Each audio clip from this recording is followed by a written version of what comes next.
Hey, so this is an audit of the LinkedIn ads account, and I've put my thoughts down in writing, and then I'll drop the recording here too. So one of the first things you were asking about looking at the average spend. So one of the things I like to do is a program called Sweeto, not sure which one it is, but it actually offers kind of better reporting and insights than LinkedIn Console does. So you can see like week over week metrics. And then kind of what you were asking about, you can even have breakdown of month to month reporting and clearly see what your cost per click was for each month, what your spend was, the conversions and the cost per conversion. So you can see the trend that you're making. So I included that report, so you'll be able to get that. Usually when I'm checking these out, the first thing I look for, just kind of routine maintenance, is to see if the insights tag is working. So it looks like we have the insights tag, it's attached, it's running. And then the next thing I would do is I would look at conversions. It looks like, yes, we have a thank you page. So this is really good. A lot of times people will put the website visit as a conversion, and that is not what you want at all. Contains thank you, and that's all you got to do. So that's actually really good. The one thing that I would say when I looked at this is you have it set to last touch each. And the big problem with that would be that it's going to overstate the amount of conversions that you have. So when you have it on each, if someone looks at ad 1, 2, and 3, and then on ad 4, they click and they finally convert, setting it to each will actually give a conversion to each one of those ads that they touched before they converted. And that's really nice that it can tell a story of, hey, they interacted with all these ads. And it's actually really helpful to know mentally that.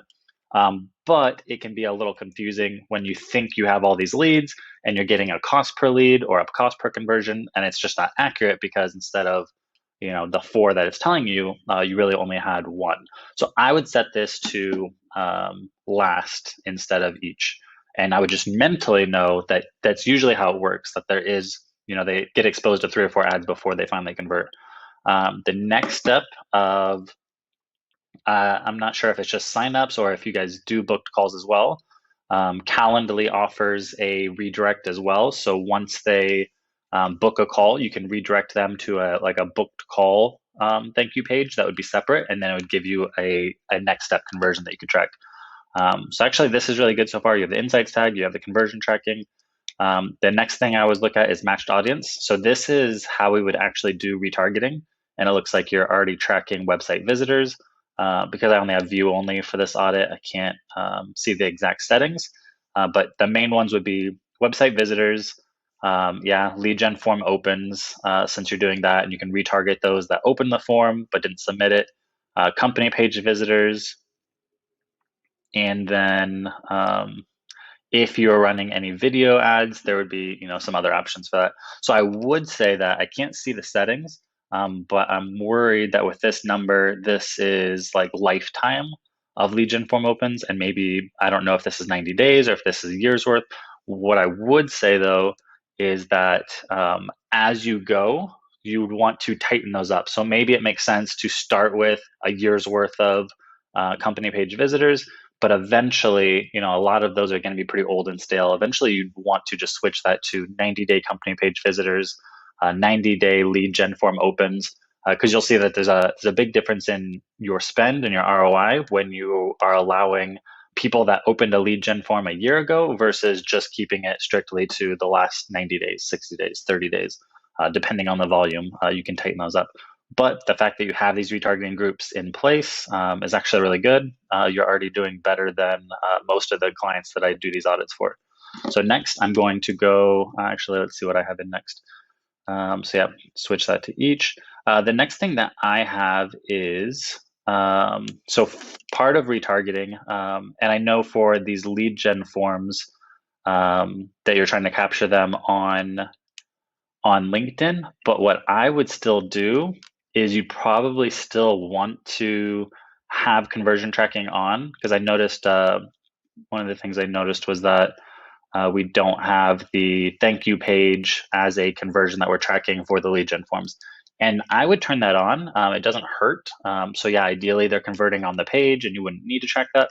But a lot of times what happens is they'll see the ad, then they'll go search for you in Google, and then they'll read more about you, and then they'll convert on the page. And it's still helpful to know if that ad caused them to go find you and to convert over there, and that gives you just more accurate data, lets you know how things are going.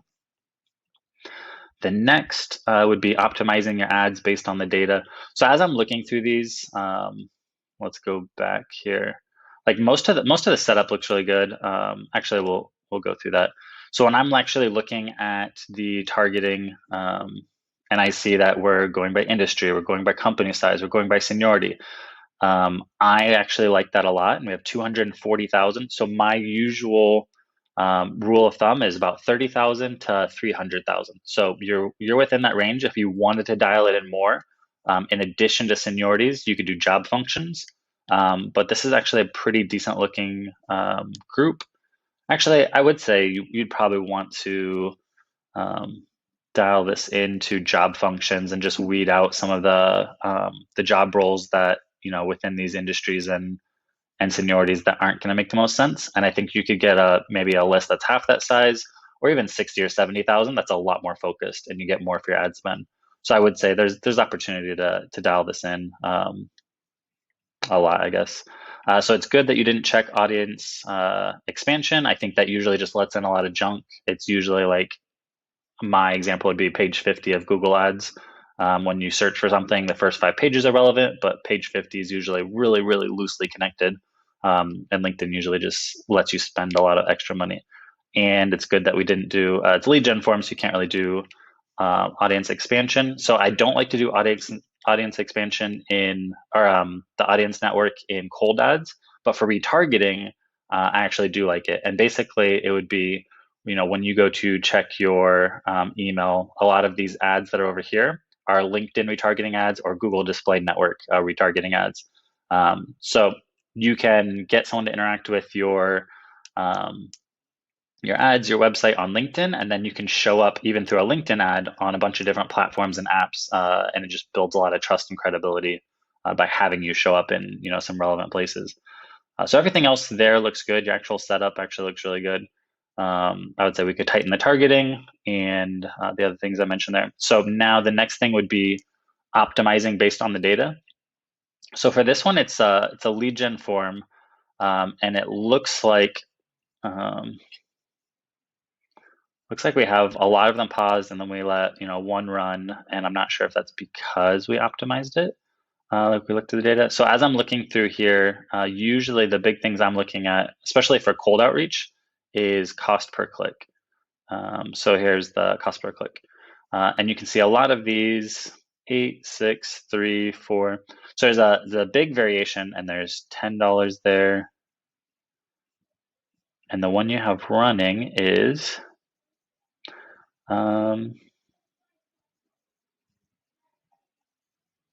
There's 3. So it might have been done here. I would say though that a lot of these don't have enough spend in there for that to be a proper test. So if they were shut off based on that, I would have let that one run a little. I would have let the other ones run a little more. But mostly for the cold outreach, you're looking at cost per click. Yes, cost per lead, but also you'd be looking at like lead form opens, because that shows a decent amount of interest. So kind of lead form open based on the spend, but this one obviously was just allowed to run a lot more. And then this one really was allowed to run. So that'd be the big stuff when you're just looking at optimizing based on the data. And then for the retargeting, it would be more on cost per lead, cost per conversion. But for the cold, it's more cost per click. And then I would say for the remarketing ad set, so let me show you this. So the cold outreach actually looks pretty good, I would say. And then for remarketing, which is actually good, I would say 80 or 90%. I would say 80% of the clients I do this audit for, they don't have any kind of remarketing layer. So this is actually already a plus. And I would say though that I would tighten up this targeting for your remarketing. So when I go into manage and I look at when I look at the audience. So what I would say is I would tighten this up. And again, I can't tell if this is 90-day visitors for your company page or 1 year's worth. But when I see that we have a 6,000 group here, it's not a bad group, and it's okay to be a little looser then. But I would actually usually tighten that up down to 1 or 2,000. I would kick this to 90 days if it's not already. I would kick this to 90 days if it's not already. And then I would look at this. So if this is just a decision makers in the UK, if this isn't like actual warm leads, like people that have seen you, interacted with you, raised their hand at some point, then this is technically cold. And what you might want to do is add this list to a separate cold campaign, um, and run cold outreach on it. I would separate that from retargeting, because in my mind, retargeting is going to be anyone that's actually been exposed to you, actually seen one of your ads, visited your company page, visited your website, raised their hand digitally in some way. And then your spend is just a lot more powerful, and you can walk it up a little faster because it's targeted warm traffic, and this might not qualify. And this is good, you never want to do audience expansion on retargeting because then it's basically a cold outreach again. What I would say though is that one time I do like to enable the LinkedIn audience is for retargeting. So if they've seen one of your ads, they visited your website, and then you're putting ads back in front of them, I would say that's a good time to show up in other platforms, apps, websites, things like that. So everything else here looks really good. And I would say finally, let me just check this. Yeah, my final thought is that the actual structure of the remarketing though probably could be improved. So it looks like we're kind of running very similar ads. It does look like we're running some almost testimonial type stuff, but it's not like a client saying it. It looks like it's quoted, but it's not showing anyone that actually said that. So I would say the best kinds of remarketing ads can actually be a little less markety. Things that work really well would be client case studies, client success stories, testimonials, you guys in the news, a press release. So there's things, if they saw one of your ads, they went to your website, but they didn't convert yet. Usually there's two main issues. It's just not the right time, or they don't know you and they don't trust you enough. They have other options, and it's not just cemented in their mind that you guys are the experts, you're legit. So instead of just putting more ads in front of them, and this is great that you put all these in front of them, but in addition to that, it's usually good to have a layer, and maybe it can be a separate campaign that retargets that group, and it just is designed to build trust and credibility and put things in front of them that make you guys look legitimate, that show off clients saving money, show off happy customers who are glad they signed up, cost saving, all these things that kind of show them, hey, this company is for real. People are really saving money. People are happy. This is like their Trustpilot score, those kind of things. Show it off, put it in their face, and then they'll still be seeing these ads as well. They'll click back into the website and they'll convert a lot faster because you've built that relationship. It's almost like the drip marketing, where you stay in front of them, you kind of build the trust and credibility by adding value, not just by continuing to pestering them and pitching them, but by letting them get to know different angles of your business, letting them get to know other client results to the point where they feel a lot more comfortable signing up. And that is pretty much it. This is actually a really good campaign you guys have set up. I would adjust the targeting. I would build out a little more of the remarketing layers and strategy. And I would, tighten some things up so that you get a better ROI and would feel comfortable scaling this up a little more.